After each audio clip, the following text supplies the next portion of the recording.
بسم اللہ الرحمن الرحیم۔ اپنے تمام دیکھنے اور سننے والوں کو السلام علیکم۔ دوستو، یہ جو آپ کلپ دیکھ رہے ہیں مولانا مسعود الرحمان عثمانی صاحب پر قاتلانہ حملے کی سی سی ٹی وی فوٹیج آپ کے سامنے ہے۔ آپ اس کو غور سے دیکھیں، اور آپ نے پہلے بھی دیکھی ہوگی۔ اس میں آپ کو کیا چیز خاص لگی؟ قاتل آتے ہیں بائک پر، دو سوار ہیں موٹر سائیکل پر آتے ہیں، اور جو ہی مولانا مسعود الرحمان عثمانی صاحب کی گاڑی ٹرن لینے کے لیے مڑتی ہے تو قاتل وہاں پہ گاڑی پر فائر کر دیتے ہیں، اور دونوں بائک سوار ہوتے ہیں، ان کے ہاتھ میں پسٹل ہوتا ہے۔ اب مولانا مسعود الرحمان عثمانی صاحب شہید کو کتنی گولیاں لگیں یہ میں آپ کو بتاتا چلوں کہ 16 سننے میں آ رہے 16 گولیاں ان کو لگیں۔ ایک ان کے بائیں کان پر، جس سے ان کا پورا کان متاثر ہو گیا، ختم ہو گیا، اور پھر ایک ان کے گردن کی پچھلی سائڈ سے لگی، اور ایک ان کے سینے پر بھی لگی ہے۔ تو 16 گولیاں ان پر برسائی گئیں۔ پھر اس کے بعد دیکھیے، وہ پورے آرام سے ٹرن لیتا ہے، گاڑی کے آگے سے جاتا ہے، اور آگے سے جانے کے بعد پھر دوبارہ اپنے راستے پر آرام سے چلا جاتا ہے۔ یہ تو مولانا مسعود الرحمان عثمانی صاحب پر قاتلانہ حملے کی ویڈیو تھی۔ اب آپ دوسری ویڈیو دیکھیے۔ یہ مولانا ڈاکٹر عادل شہید صاحب رحمۃ اللہ علیہ کو جب کراچی میں شہید کیا گیا، ان کے قاتلانہ حملے کی ویڈیو ہے۔ قاتل جاتا ہے گاڑی کے پاس، اور وہاں پہ فائر کر کے آرام سے روڈ کے دوسری طرف آتا ہے، اور آرام سے جہاں اس کا پہلے ساتھی موجود ہوتا ہے بائک پر بیٹھ کر چلا جاتا ہے۔ اسی دوران پوری ٹریفک چل رہی ہوتی ہے۔ اب آپ تیسری ویڈیو ملاحظہ فرمائیں۔ یہ مفتی تقی عثمانی صاحب دامت برکاتہم پر حافظہ اللہ پر جو قاتلانہ حملہ ہوا تھا، اس کی سی سی ٹی وی فوٹیج ہے۔ یہاں بھی قاتل بائک پر آتا ہے، اور وہ گاڑی کے ساتھ فائر کرتا ہوا چلا جاتا ہے۔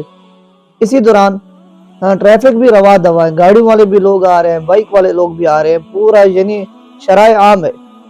اب ان 3 ویڈیوز میں آپ نے کیا چیز نوٹ کی؟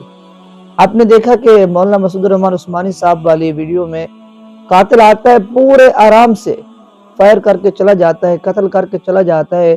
اتنا مجمع، اتنی عوام ہوتی ہے، پیچھے گاڑی والا رک جاتا ہے، کار والا، لیکن کسی کو غیرت نہیں آتی کہ آخر کس کو قتل کیا جا رہا ہے، کس پہ ظلم کیا جا رہا ہے۔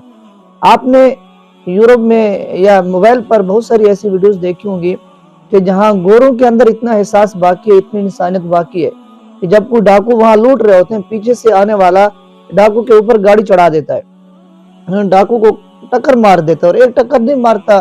آپ نے کئی اس طرح کے کلپ دیکھے ہوں گے، جب تک وہ ڈاکو کو لو لہان نہ کر دیں، بالکل اس کو ڈیمیج نہ کر دیں، اس وقت وہ رکتے نہیں ہیں۔ ایک ہمارے یہاں ہے، جنہیں ہم جو مسلمان کہتے ہیں اپنے آپ کو، ہمارے اس میں جو ہم نغمے گاتے ہیں کہ ہم زندہ قوم ہیں، کم از کم ہمیں وہ نغمے نہیں گانے چاہیے۔ کم از کم ہمیں خود کو مردہ قوم کہنا چاہیے، زندہ قوم نہیں کہنا چاہیے، ورنہ زندہ قوموں کی یہ حالت نہیں ہوتی۔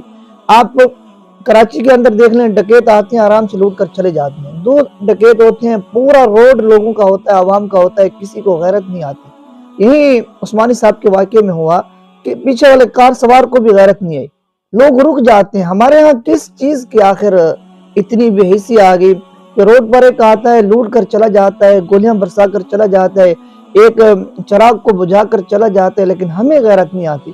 آپ تمام سی سی ٹی وی فوٹیج اٹھا لیں، پاکستان کے اندر جتنے واقعات ہوئے، جتنے قاتلانہ حملے ہوئے، چاہے وہ سیاسی رہنماؤں پر ہوں یا علماء پر ہوں، یہاں اگر پیچھے والی آس پاس والی عوام غیرت کر لے تو دوبارہ کسی ظالم کو، کسی قاتل کو یہ جرأت نہ ہو۔ کاش ہم اتنے بے حس نہ ہوتے، کاش ہم اتنے بے ضمیر نہ ہوتے، ہم اتنے بے غیرت نہ ہوتے، ہمیں اپنے بھائیوں کا احساس ہوتا۔ ہم وہ مسلمان ہیں کہ جنہیں جسد واحد کہا گیا حدیث میں، جنہیں قرآن میں بھائی کہا گیا، تو کیوں اس وقت ہماری غیرت نہیں جاگتی؟ اللہ تعالی ہم سب کو سمجھنے کی توفیق عطا فرمائے۔